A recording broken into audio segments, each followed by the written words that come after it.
vibes, lovely people. After natin tumawid dito sa tubig na sakay sa buffalo na balsahan, ayan, magpapahinga na po yung mga buffalo habang kami naman ay iikot sa mga magagandang nature.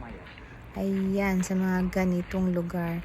Bago kami mag-lunch, nakasama sa tour namin ang lunch.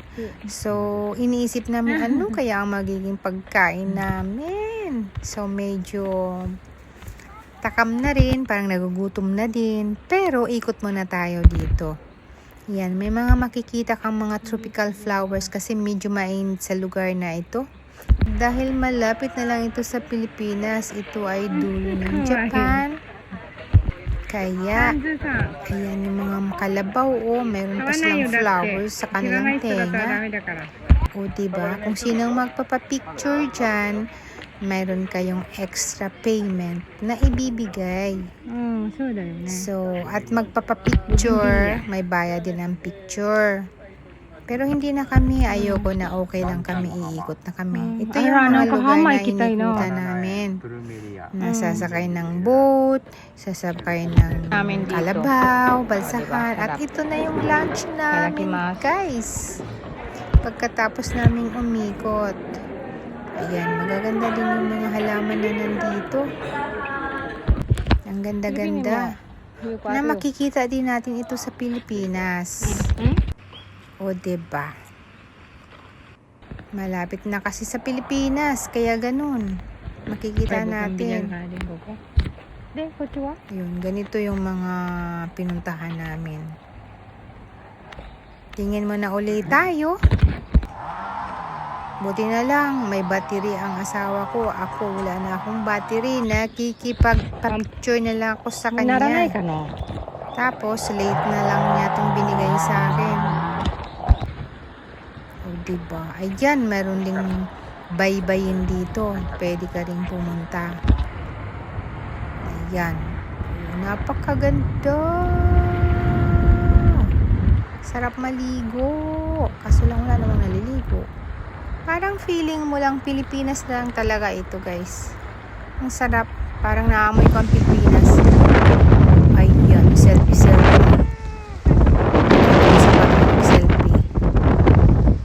O, diba? Nakabalot ang katawan kasi nasusunod na po ako. Yan, may kakaibang gugmamela, guys. Medyo dalawa yung flowers niya, oh. May dulo siya. Pansin niyo ba? Ayan. Kakaiba. Ngayon ko lang nakita na gano'n ang flower na yon. Ayan, maraming bombel, bugambilya. Talagang tropical country talaga ang dating. Parang nasa Pilipinas lang talaga. Yan, dulo ng Japan. So, napakaganda. Yan. May mga butterfly ding lumilipad dito. Kaso lang, itong time na to, parang wala naman akong nakita. Isang piraso lang. Ang hirap pakuhanan ng video. Yan, lulusot lang kami dito, guys. Yan, na ganyan din sa... Ayun pala, may isang piraso akong lumipad. Ayun, mailap ang butterfly.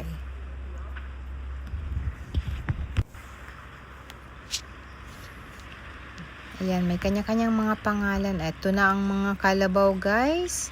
Habang kami ay umiikot, nagre-rest sila. Pinapalikuan. Pinapaano sa tubig. Para naman ma-refresh sila, guys. Dahil pagod na pagod ang lak. Ang dami nila kasing hinihila. Pabalik-balik yan sila, diba? So, kailangan nila mag-rest. Ayan. Talagang sinashower pa sila o pinapaliguan dahil super init naman kasi. Pero talaga ang kalabaw, no, super tibay, grabe. Kahit sa atin sa Pilipinas ginagawang mag-aararo yan.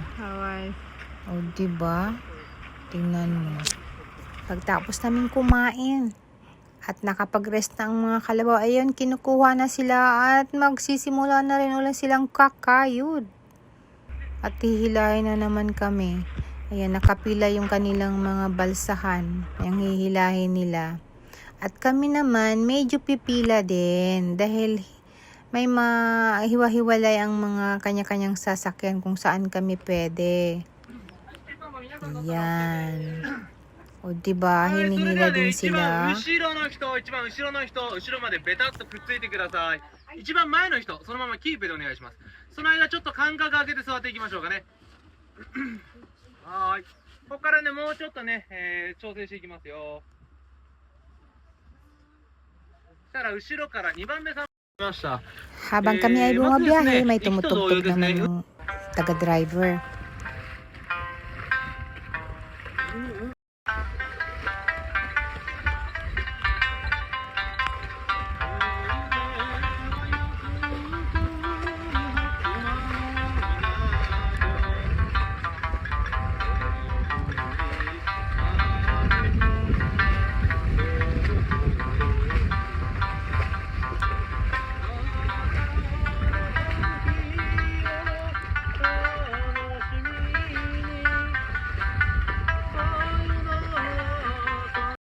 Sa dulo, nagantay ang bus. Makita rin kami ng bus, guys. Ayan.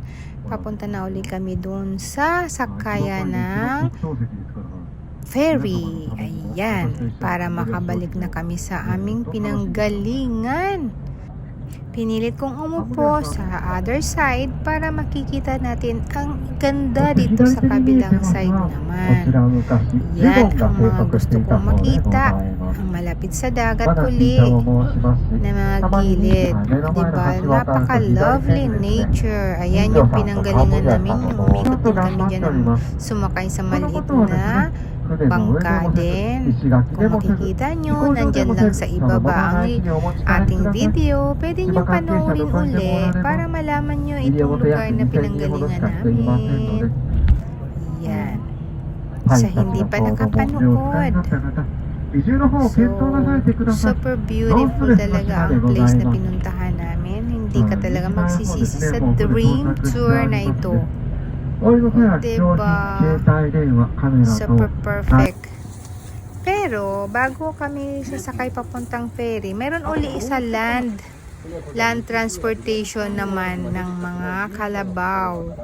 Mayroon isa pa to, may pinuntahan din kami, hindi pa pala kami doon sa boat or sa ferry. Kasi kailangan pa naming sumakay pa dito. Dahil ito ay kasama sa tour namin for 1 day pass tour. Ayan, ito yung kanayang kasama sa option na pinili namin.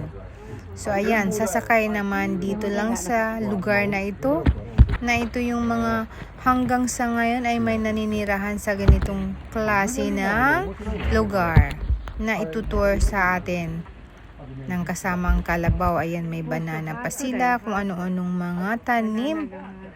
O diba? Napakaganda. Ayan, kakantahan tayo uli ni Lolo, ang isa sa mga driver ng kalabaw uli, ng balsahan. O diba?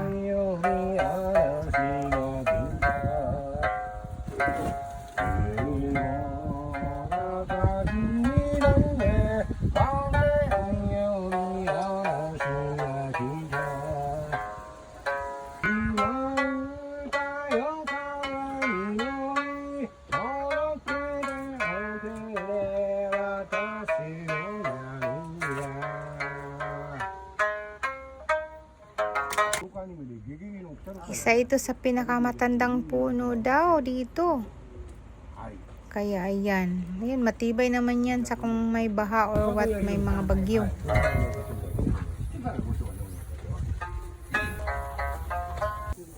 Pagtapos nating umikot sa tour na to, mayroon pa kaming isa pang klaseng gagawin. At to ay magbisikleta, mag-arkila ng bisikleta. Ayan.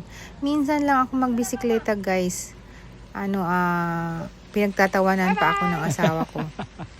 Dahil talagang pag mayroon akong kasalubong, hihinto ako. Hindi pwedeng hindi. Kasi ayaw kong may kasalubong. ayaw ko ring lumingon kasi baka matumba ako. Dahil talagang how many years na hindi ako nagbabike, hindi ako naggaganito. Ayan, pakiw-kiwo pa, mahirap mag-balance. Agoy-agoy.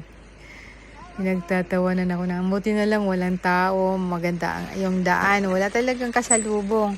Ito naman kasama talaga sa tour namin na magbabike. Arkila lang namin yung, mura lang naman yung arkila ng bike. Yan. Pagtapos, sinunod na tayo ng van. Ito na talaga, ay papunta na tayo, sasakay na tayo ng ferry. At para babalik na tayo sa ating talagang kung saan tayo nagstay. Tingnan nyo, oh, ito na yung malapit na sa pier. Hi! At nandito na tayo sa ferry. Dalawa lang kami dito sa taas, guys. Ayan o, walang taong iba. Ayan o, yung staff yun eh. Walang na ibang nakaupo. Mabaho lang dyan. Dito kasi sa second floor may aircon, sarado yung bintana. Kaya magandang umupo dito, pwedeng matulog. 1 oras naman yung bahay eh. Kaya dito kami sa taas, pero nagdagdag kami ng 500 yen para doon kami sa taas. Pero sa ibaba guys, maraming kaming kasama. Maraming nandoon sa ibaba, hindi na sila umakyat. Kami naman lang ang umakyat lang. Ayan o, sa pinakataas, yun yung may aircon, tapos dalawa lang talaga kami, walang ibang tao. At ito na, nakababa na kami, nasa sasakyan na kami na arkila namin. So, papunta na kami sa tinutuluyan namin sa hotel. After resting, tapos naligo na, nagbihis, at aalis uli. At kami naman ay magdi-dinner. Para bukas, maaga kami mag-flight pa uwi. Ito na, cheers! Magdi-dinner na po kami. Yakiniku kami, ang dinner namin. After mag-dinner, umuwi na. At ito, puposing-posing sa labas ng hotel. Sa tinuluyan namin. Mag-picture-picture. O, diba? Para mag-rest na. At kinabukasan ay uwi na kami. I-ready na ang gamit. Yan. Hanggang dito na lang guys. Thanks for watching. Love you all. See you in my next video. Sana wag kayong magsawang manood. Panoorin nyo na lang ang about sa Japan at buhay-buhay namin dito sa Japan guys. Bye guys. Thank you for watching. Mama. Lapad ng lugar dito sa God bless to all.